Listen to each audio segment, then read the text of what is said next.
ನೂತನ ಜನಪದ ಪದಗ್ರಹಣ ಸಂಭ್ರಮ ತಾಲೂಕು ಘಟಕ ಮೂಡಿಗೆರೆ. ಆಧುನಿಕತೆಯ ಭರಾಟೆಯಲ್ಲಿ ನಮ್ಮ ಬದುಕಿನ ಮೂಲ ಸೊಗಡನ್ನು ಮರೆಯುತ್ತಿದ್ದೇವೆ ಎಂದು ಹಿರಿಯ ಜಾನಪದ ತಜ್ಞ ಮತ್ತು ಉಪನ್ಯಾಸಕ ಬಿ ತಿಪ್ಪೇರುದ್ರಪ್ಪ ಅವರು ಅಭಿಪ್ರಾಯಿಸಿದರು. ಮೂಡಿಗೆರೆ ತಾಲೂಕು ಪಂಚಾಯಿತಿ ಸಭಾಂಗಣದಲ್ಲಿ ಕರ್ನಾಟಕ ಜಾನಪದ ಪರಿಷತ್ತು ಮೂಡಿಗೆರೆ ತಾಲೂಕು ಘಟಕದ ನೂತನ ಪದಾಧಿಕಾರಿಗಳ ಪದಗ್ರಹಣ ಸಮಾರಂಭ ಕಾರ್ಯಕ್ರಮವನ್ನು ಉದ್ಘಾಟಿಸಿ ಮಾತನಾಡಿದ ಮಾಜಿ ಸಚಿವೆ ಶ್ರೀಮತಿ ಮೊಟ್ಟಮ್ಮ, ಕರ್ನಾಟಕ ಜಾನಪದ ಪರಿಷತ್ ಜಿಲ್ಲಾಧ್ಯಕ್ಷ ಸುರೇಶ್ ಪ್ರಾಸ್ತಾವಿಕವಾಗಿ ಮಾತನಾಡಿ, ಜಾನಪದ ಪರಿಷತ್ ವತಿಯಿಂದ ನಾಡಿನಾದ್ಯಂತ ಜನಪದ ಕಲೆ ಸಂಸ್ಕೃತಿಗಳನ್ನು ಉಳಿಸುವ, ಪ್ರೋತ್ಸಾಹಿಸುವ ಕಾರ್ಯಕ್ರಮಗಳು, ಸಮ್ಮೇಳನಗಳನ್ನು ಹಮ್ಮಿಕೊಳ್ಳುವ ಮೂಲಕ ಕಾರ್ಯರೂಪಕ್ಕೆ ತರಲಾಗುತ್ತಿದೆ ಎಂದರು. ಈ ಸಂದರ್ಭದಲ್ಲಿ ಮೂಡಿಗೆರೆ ಬೆಳೆಗಾರರ ಸಂಘದ ಅಧ್ಯಕ್ಷ ಬಿಆರ್ ಬಾಲಕೃಷ್ಣ, ಕಾರ್ಯದರ್ಶಿ ಮನೋಹರ್, ಮೂಡಿಗೆರೆ ತಾಲೂಕು ಗ್ಯಾರಂಟಿ ಯೋಜನೆಗಳ ಸಮಿತಿಯ ಅಧ್ಯಕ್ಷ ಬಿಎಸ್ ಜಯರಾಮ್, ಪಟ್ಟಣ ಪಂಚಾಯಿತಿ ಉಪಾಧ್ಯಕ್ಷ ಹೊಸಕೆರೆ ರಮೇಶ್, ಕನ್ನಡ ಸಾಹಿತ್ಯ ಪರಿಷತ್ ತಾಲೂಕು ಅಧ್ಯಕ್ಷ ಡಿಕೆ ಲಕ್ಷ್ಮಣಗೌಡ, ಜಾನಪದ ಪರಿಷತ್ ಪದಾಧಿಕಾರಿಗಳು ಉಪಸ್ಥಿತರಿದ್ದರು. ವರದಿ ಪ್ರಕಾಶ್ ಬಕ್ಕಿ, ಎನ್ಕೆಎಸ್ ಟಿವಿ4 ಮೂಡಿಗೆರೆ. ಸ್ವಾಸ್ಥ್ಯ ಸಮಾಜವನ್ನ ನಿರ್ಮಾಣ ಮಾಡತಕ್ಕಂತಹ ಒಂದು ಶಕ್ತಿ ಅದಕ್ಕೆ ಇದೆ ಅಂತ. ಅದಕ್ಕೆ ಉದಾಹರಣೆ ನೋಡಿ, ಅದು ಯಾವುದೇ ಸಾಲುಗಳನ್ನು ತಗೊಳ್ಳಿ, ಹಾಡುಗಳನ್ನು ತಗೊಳ್ಳಿ, ಅದರಲ್ಲಿ ಎಷ್ಟೊಂದು ಮಾದರಿಯಾದಂತಹ ಒಂದು ನೈತಿಕ ಮೌಲ್ಯ ಅದರಲ್ಲಿ ಅಡಗಿದೆ ನೋಡಿ. ಆಚಾರಕರ ಸಾಗು, ನೀತಿಗೆ ಪ್ರಭುವಾಗು, ಮಾತಿನಲ್ಲಿ ಚೂಡಾಮಣಿಯಾಗು, ಮಾತಿನಲ್ಲಿ ಚೂಡಾಮಣಿಯಾಗು, ನನ್ನ ಕಂದ ಜ್ಯೋತಿಯೇ ಆಗೋ ಜಗಕ್ಕೆಲ್ಲ.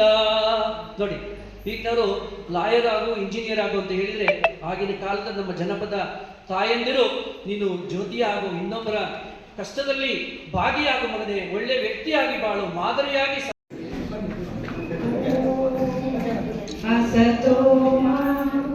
ಸತ್ಕಮಯ ತಮಸೋಮ ಜ್ಯೋತಿರ್ಗಮಯ ಮೃತ್ಯೋರ್ಮ ಅಮೃತಂಗಮಯ. ಓಂ ಶಾಂತಿ ಶಾಂತಿ ಶಾಂತಿ.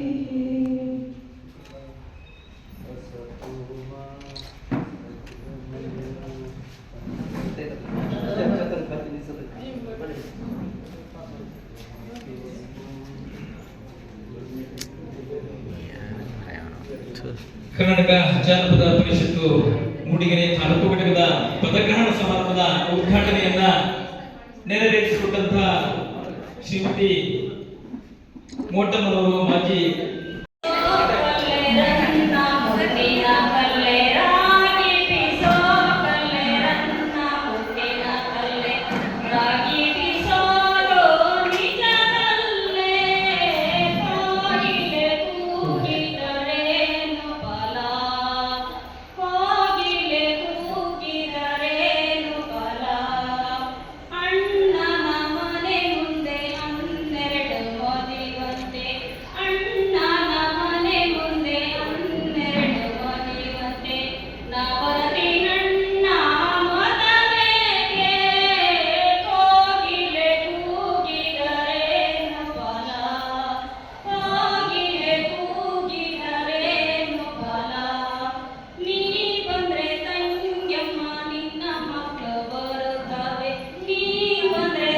ನಮ್ಮ ಜನಪದ ಕಲಾವಿದರು, ನಮ್ಮ ಕನ್ನಡ ಅಭಿಮಾನಿಗಳೇನಿದ್ದೀವೋ ನಿಜವಾಗ್ಲೂ ಆ ಸ್ಥಳವನ್ನ ನೋಡಬೇಕು. ನಮ್ಮ ಹಿಂದಿನವರು, ಪೂರ್ವಿಕರು, ನಮ್ಮ ಹಿಂದಿನ ಏನು ಜನಪದ ಕಲಾಭಿಮಾನಿಗಳೇನಿದ್ರು ಅವ್ರು ಯಾವ ರೀತಿ ಸಂರಕ್ಷಣೆ ಮಾಡಿದ್ರು, ನಮ್ಮ ಭಾರತೀಯ ಸಂಸ್ಕೃತಿಗೆ ಅವರ ಕೊಡುಗೆ ಏನು ಅನ್ನೋದನ್ನ ನೀವು ಅದನ್ನ ನೋಡಿಬಿಟ್ರೆ ತುಂಬಾ ನಾವು ಇನ್ಸ್ಪಿರೇಷನ್ ಆಗ್ತೀವಿ. ಹಾಗೆ ಅಂತ ಒಂದು ದೊಡ್ಡ ಬೃಹದಾಕಾರವಾಗಿ ಕಟ್ಟಿರ್ತಕ್ಕಂತಹ ಒಂದು ಜಾನಪದ ಲೋಕ ಕರ್ನಾಟಕ ಜಾನಪದ ಪರಿಷತ್ ಏನಿದೆ, ಅದು ನಮ್ಮ ಎಲ್ಲ ರಾಜ್ಯದ ಉದ್ದಗಲಕ್ಕೂ ಹಬ್ಬಬೇಕು ಅಂತ ಹೇಳ್ಬಿಟ್ಟು ಪ್ರತಿ ಜಿಲ್ಲೆನಲ್ಲೂ ಕೂಡ ಒಂದು ಜಾನಪದ ಪರಿಷತ್ತಿನ ಜಿಲ್ಲಾ ಸಂಸ್ಥೆಯನ್ನ ಎಲ್ಲ ಜಿಲ್ಲೆನಲ್ಲೂ ಸ್ಥಾಪನೆ ಮಾಡಿದ್ರು. ನಾನು ಸುಮಾರು 7 ವರ್ಷದಿಂದ ಕರ್ನಾಟಕ ಜಾನಪದ ಪರಿಷತ್ತಿನ ಜಿಲ್ಲಾಧ್ಯಕ್ಷನಾಗಿ ಕೆಲಸ ಮಾಡ್ತಾ ಇದ್ದೇನೆ. ನಾನು ಇನ್ನೊಂದು ಮಾತನ್ನು ಏನು ಹೇಳಲಿಕ್ಕೆ ಇಷ್ಟಪಡ್ತೇನೆ. ನಮ್ಮ ತಾಯಿ ಮೋಟಮ್ನವರು ಓದಿದಂಥ ಶಾಲೆಯಲ್ಲಿ ನಾನು ಪ್ರೌಢಶಾಲಾ ಮುಖ್ಯ ಶಿಕ್ಷಕ ಅಂದ್ರೆ ಹೈಸ್ಕೂಲ್ ಹೆಡ್ ಮಾಸ್ಟರ್ ಆಗಿ ನಾನು ಕೆಲಸ ಮಾಡ್ತಾ ಇದ್ದೇನೆ. ಅವರು ಇದ್ರ ಬಗ್ಗೆ ಆಳವಾದಂಥ ಜ್ಞಾನ ತಾಯಿ ಮೋಟಮ್ನವರಿಗೆ ಮತ್ತೆ ಕುಮಾರಸ್ವಾಮಿ ಅವರಿಗೆ ಎಲ್ಲರಿಗೂ ಇದೆ ಅಂತ ನಾನಾದರೂ ಭಾವಿಸ್ಕೊಳ್ತೀನಿ. ಏಕೆಂದ್ರೆ ಪ್ರೊಫೆಸರ್ ಶ್ರೀ ರಾಮಚಂದ್ರೇಗೌಡರು ಅವರು ಬಿದಿರು ಅಂತಕ್ಕಂಥ ಪುಸ್ತಕವನ್ನ ತಾಯಿ ಮೋಟಮ್ನವರ ಒಂದು ಮಾರ್ಗದರ್ಶನದಲ್ಲಿ ಬರೆದ್ರು ಅಂತ ನಾನು ಬರೆದಿದ್ದೀನಿ ಅಂತ ಹೇಳಿದ್ರು ಸರ್ ಪ್ರೊಫೆಸರ್ ಶ್ರೀ ರಾಮಚಂದ್ರೇಗೌಡರು. ಹಾಗೆ ನಮ್ಮ ಜನಪದ ಲೋಕದ ಬಗ್ಗೆ ಒಂದಷ್ಟು ಅವರಿಗೆ ಬಹಳ ದೀರ್ಘಕಾಲದ ಒಂದು ಒಡನಾಟ ಸಂಬಂಧ ಇದೆ. ಇದು ಕರ್ನಾಟಕ ಜಾನಪದ ಪರಿಷತ್ತು ಅಂತಕ್ಕಂಥದ್ದು ನಮ್ಮ ನಾಡಿನ ಕಲೆ ಸಾಹಿತ್ಯ ಸಂಸ್ಕೃತಿಯನ್ನ ಜಾನಪದ ಸಂಸ್ಕೃತಿಯನ್ನ ಉಳಿಸಿ ಬೆಳೆಸುವ ಉದ್ದೇಶದಿಂದ 1979 ಆಸ್ಪಾಸದಲ್ಲಿ IAS ಅಧಿಕಾರಿಗಳಾಗಿದ್ದಂತಹ ಡಾಕ್ಟರ್ HL ನಾಗೇಗೌಡರು ಅವರು ಕವಿಗಳೂ ಆಗಿದ್ರು, ಸಾಹಿತಿಗಳೂ ಆಗಿದ್ರು, ಜಾನಪದ ವಿದ್ವಾಂಸರು ಕೂಡ ಆಗಿ ಈ ನಾಡಿನ ಜಾನಪದ ಸಂಸ್ಕೃತಿಯನ್ನ ನಾನು ವಿಶೇಷವಾಗಿ ಉಳಿಸಬೇಕು ಅಂತ ಅವರ IAS ವೃತ್ತಿಯನ್ನ ಮಾಡುತ್ತಾ ಇಡೀ ರಾಜ್ಯದುದ್ದಕ್ಕೂ ಸಂಚರಿಸಿ ಅವರು ಸಾವಿರಾರು ಗಂಟೆಗಳು ಕೇಳ್ತಕ್ಕಂತಹ ಜನಪದ ಹಾಡುಗಳಾಗಿರ್ಬೋದು, ಒಗಟಾಗಿರ್ಬೋದು, ಗಾದೆಗಳಾಗಿರ್ಬೋದು ಅದನ್ನೆಲ್ಲ ಧ್ವನಿಮುದ್ರಣವನ್ನು ಮಾಡಿ ಇಟ್ಟಿದ್ದಾರೆ. 15 ಎಕರೆ ಜಾಗದಲ್ಲಿ ರಾಮನಗರ ಬಿಡದಿ ಅಂತಕ್ಕಂಥ ಒಂದು ಸ್ಥಳದ ಮಧ್ಯೆ ಅಂದ್ರೆ ಬ್ಯಾಂಗ್ಳೂರ್ ಮೈಸೂರು ಹೈವೇನಲ್ಲಿ ಕರ್ನಾಟಕ ಜಾನಪದ ಪರಿಷತ್ತು ಅಂತ ಇದೆ. ಬಹಳ ಬೃಹದಾಗಿ ಕಲ್ತ್ಕೊಂಡಿದ್ದೀವಿ.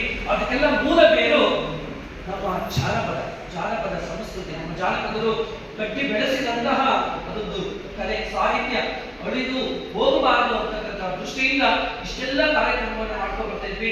ಜೊತೆಗೆ ಜಾನಪದ ನೃತ್ಯ ಆಗಿರ್ಬೋದು, ನಾನು ಮೊದಲೇ ಹೇಳಿದಾಗೆ IAS ಅಧಿಕಾರಿಯಿಂದ ತಿಮ್ಮೇಗೌಡರು ಬಾಲಗಂಗಾಧರನಾಥ ಸ್ವಾಮೀಜಿಯವರ ಸಹಕಾರವನ್ನು ಪಡೆದು ಏನು ಆ ಕರೋನಾ ಸಂದರ್ಭದಲ್ಲಿ ಸಂಕಷ್ಟಕ್ಕೀಡಾದಂತಹ ಕಲಾವಿದರಿಗೆ ಒಂದು ಆಹಾರ ಕಿಟ್ಗಳನ್ನು ಕೂಡ ನಾವು ಕೊಟ್ಟಿದ್ದೀವಿ. ಸುಬ್ರಹ್ಮಣ್ಯವರೇ ಸಾಕ್ಷಿ ಆಗಿರೋ ಅಧ್ಯಕ್ಷ ಆಗಿರ್ತಕ್ಕಂಥ. ಹೀಗೆ ಒಂದಷ್ಟು ನಾವೆಲ್ಲ ಮಾಶಾಸನ ಕೊಡುವಲ್ಲಿ ಒಂದಷ್ಟು ನಾವು ಕಮಿಟಿಯನ್ನು ಮಾಡಿದ್ವಿ. ಡಾಕ್ಟರ್ ಮಾಳೆನಳ್ಳಿ ಬಸಪ್ಪ ಅಂತ ಜಾನಪದ ಶ್ರೀ ಪ್ರಶಸ್ತಿಯನ್ನು ಪಡ್ಕೊಂಡಿರ್ತಕ್ಕಂಥವ್ರು, ಅವರ ನೇತೃತ್ವದಲ್ಲಿ ಯಾರು 60 ವರ್ಷ ದಾಟಿದ್ದಾರೆ ಅವರಿಗೆ ಮಾಶಾಸನ ಕೊಡ್ತಕ್ಕಂಥ ಒಂದು ಕಾರ್ಯಕ್ರಮವನ್ನು ಕೂಡ ಮಾಡ್ಕೊಂಡು ಬರ್ತಿದ್ವಿ. ನಾವು ಬರೀ ಹಾಡುಗಳಿಗೆ ಮತ್ತು ನೃತ್ಯಗಳಿಗೆ ಮಾತ್ರ